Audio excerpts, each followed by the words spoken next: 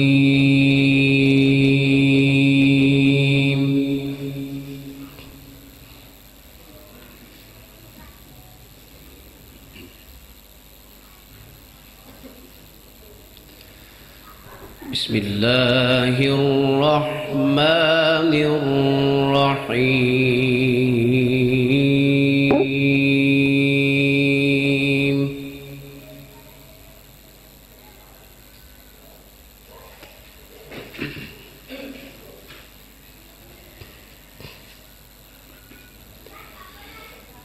وسيق الذين اتقوا ربهم إلى الجنة زمرا.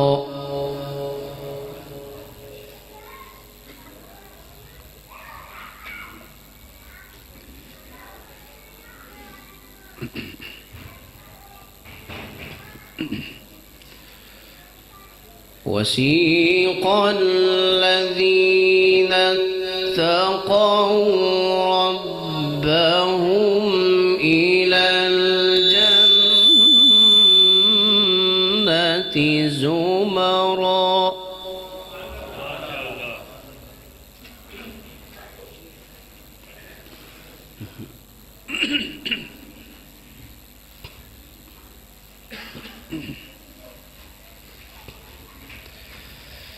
حتى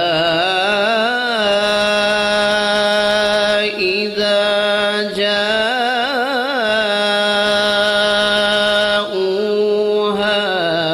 وفتحت أبوابها وقال لهم خزنتها سلام.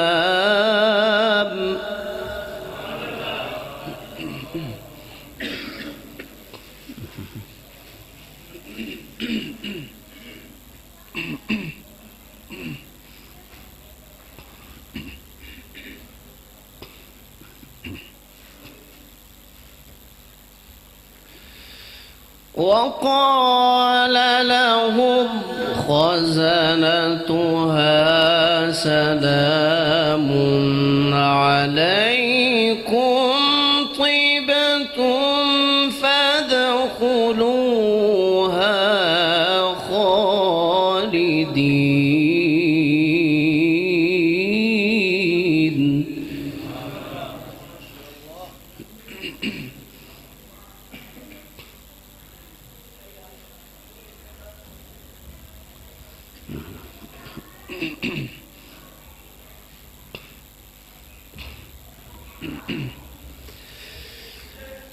بسم الله الرحمن الرحيم. وسيق الذين اتقوا ربهم إلى الجنة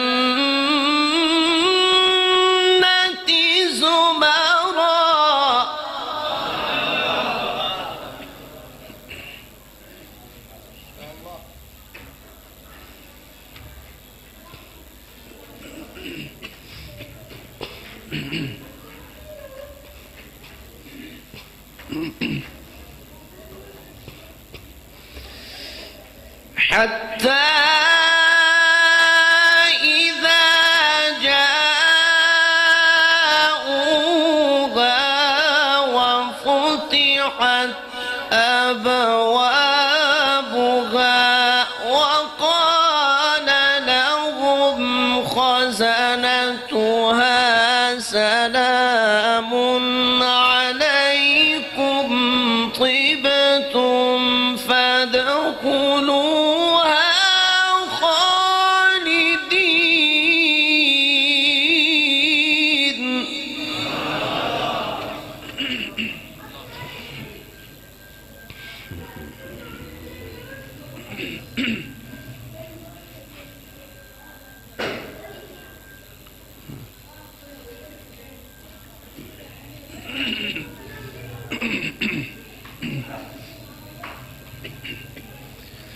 سلام عليكم طبتم فادخلوها خالدين.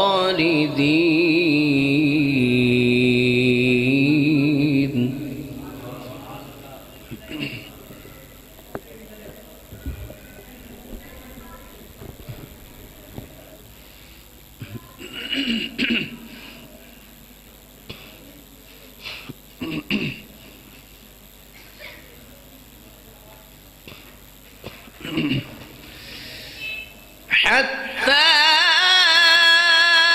إذا جاءوها وفتحت أبوابها وقال لهم خزنتها سلام عليكم طبتم فادخلوها خالدين وقالوا الحمد لله.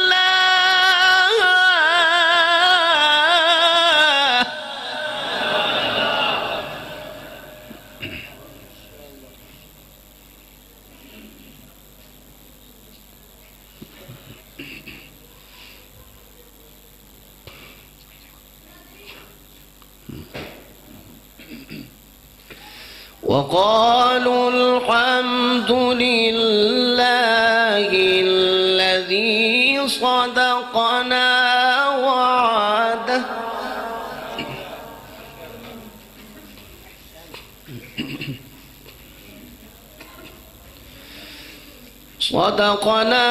وعده وأورثنا الأرض نتبوأ من الجنة حيث نشاء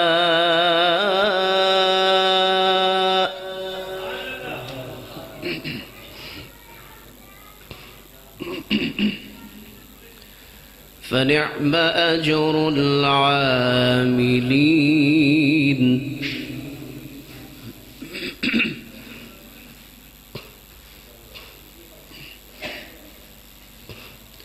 فنعم أجر العاملين.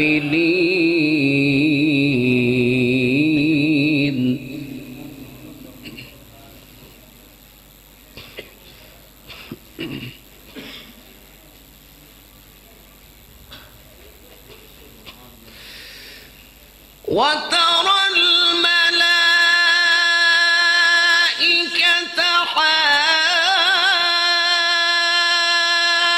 حافين من حول العرش يسبحون بحمد ربهم وقضي بينهم بالحق وقيل الحمد لله.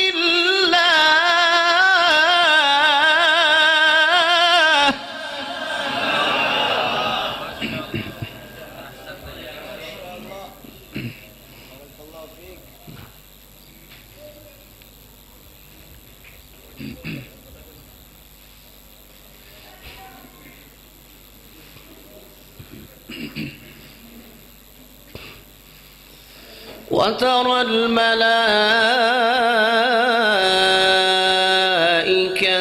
حافين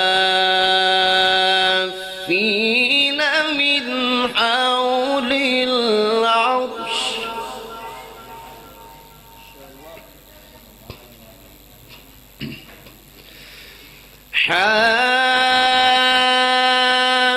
حافين من حول العرش يسبحون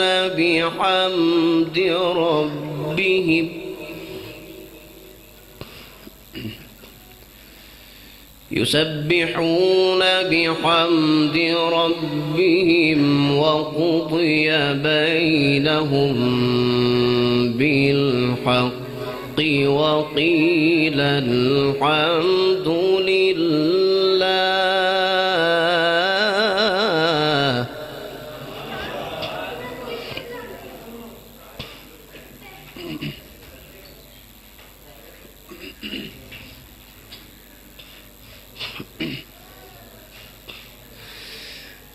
وترى الملائكة حافين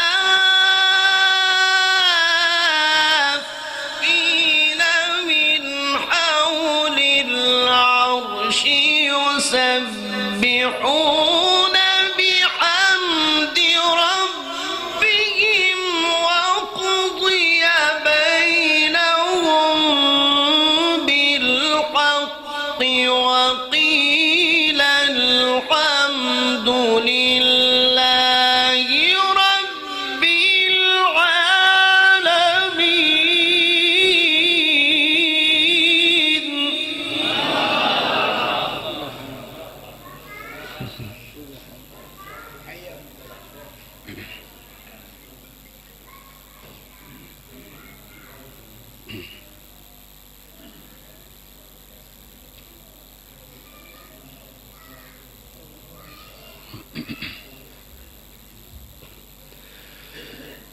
وقيل الحمد لله رب العالمين.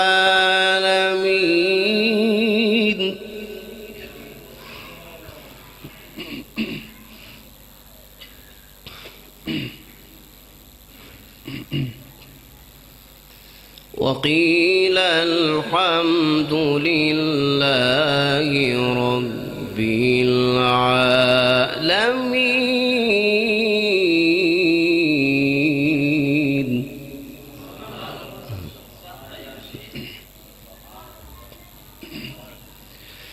بسم الله الرحمن الرحيم.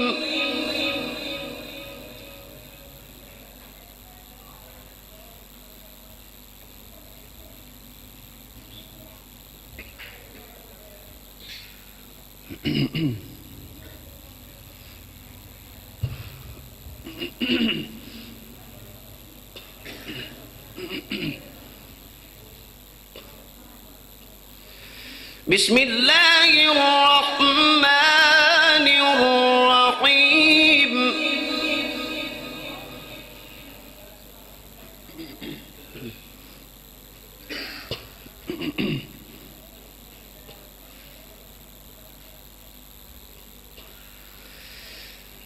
وقيل الحمد لله رب العالمين. بسم الله الرحمن الرحيم. حميم.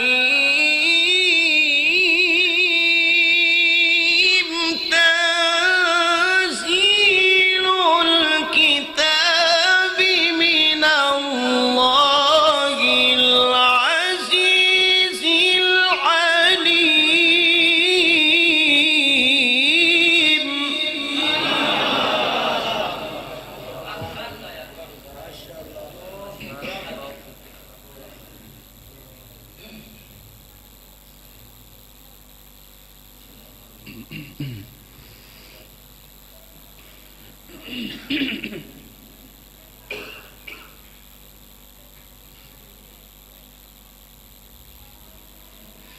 بسم الله الرحمن الرحيم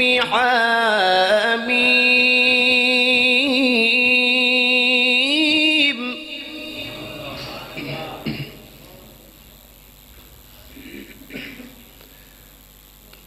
تنزيل الكتاب من الله تنزيل الكتاب من الله العزيز العليم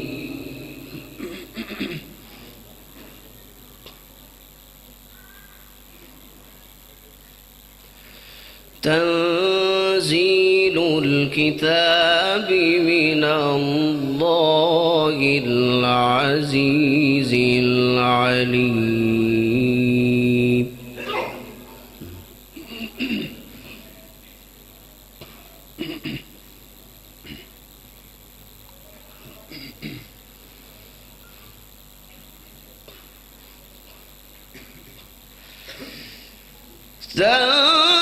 تنزيل الكتاب من الله العزيز العليم غافر الذنب وقابل التوب شديد العقاب ذي الطول لا إله إلا هو إليه المصير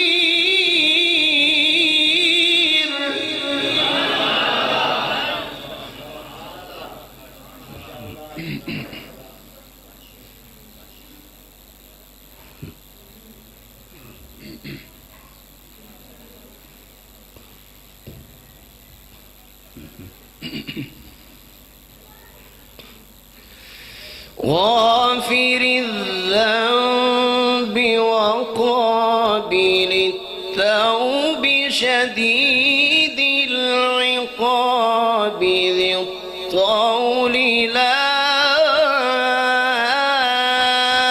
إله إلا هو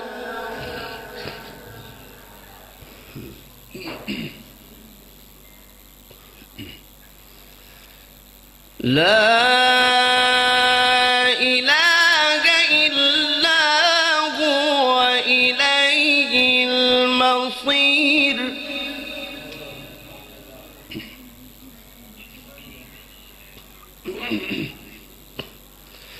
لا إله إلا هو إليه المصير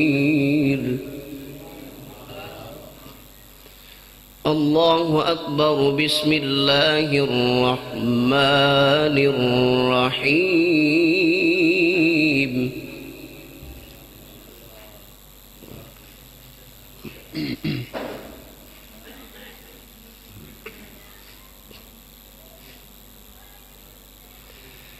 بسم الله الرحمن الرحيم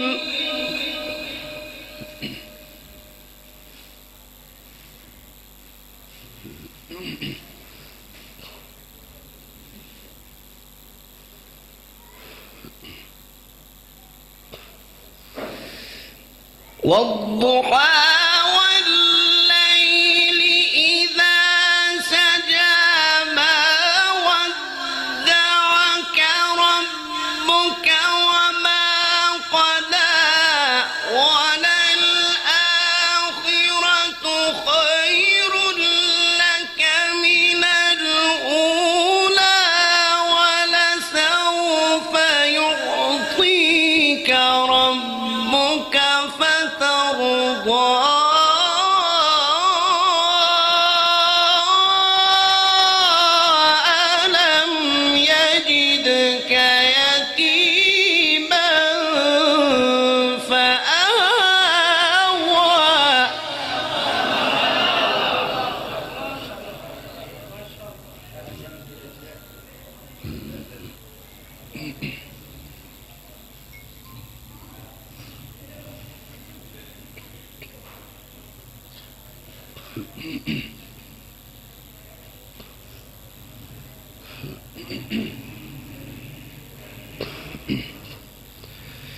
ولسوف يعطيك ربك فترضى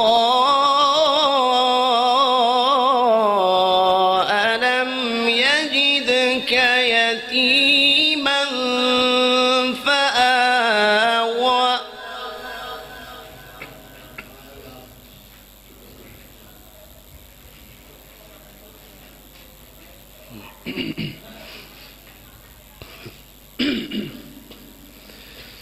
ولسوف يعطيك ربك فترضى ألم يجدك يتيما فآوى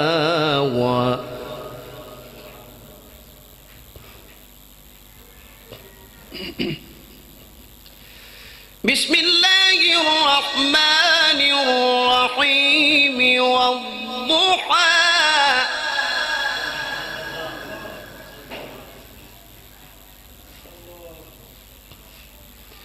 بسم الله الرحمن الرحيم والضحى والليل إذا سجى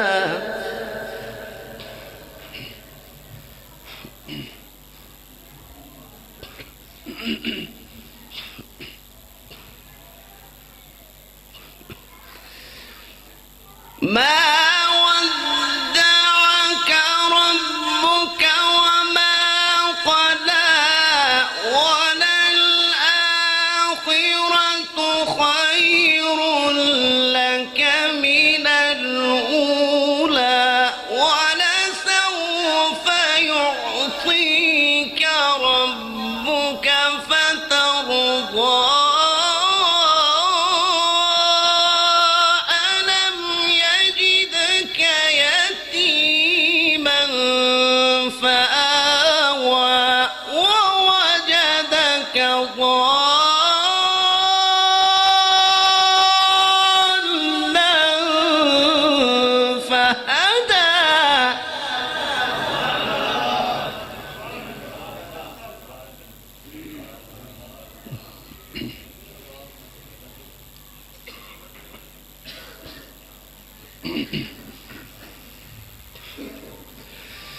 ووجدك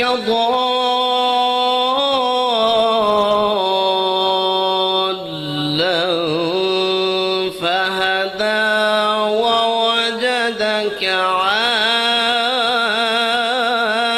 عائلا فأغنى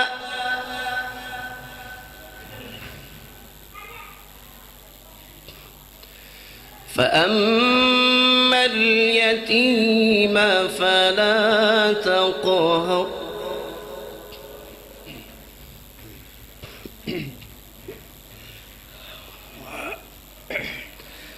فأما اليتيم فلا تقهر وأما السائل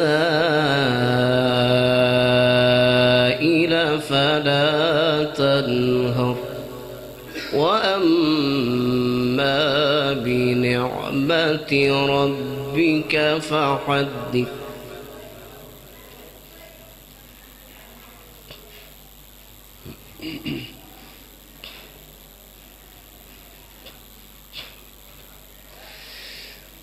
لا إله إلا الله والله أكبر ولله الحمد بسم الله الرحمن الرحيم إنا أعطيناك الكوثر فصل لربك وانحر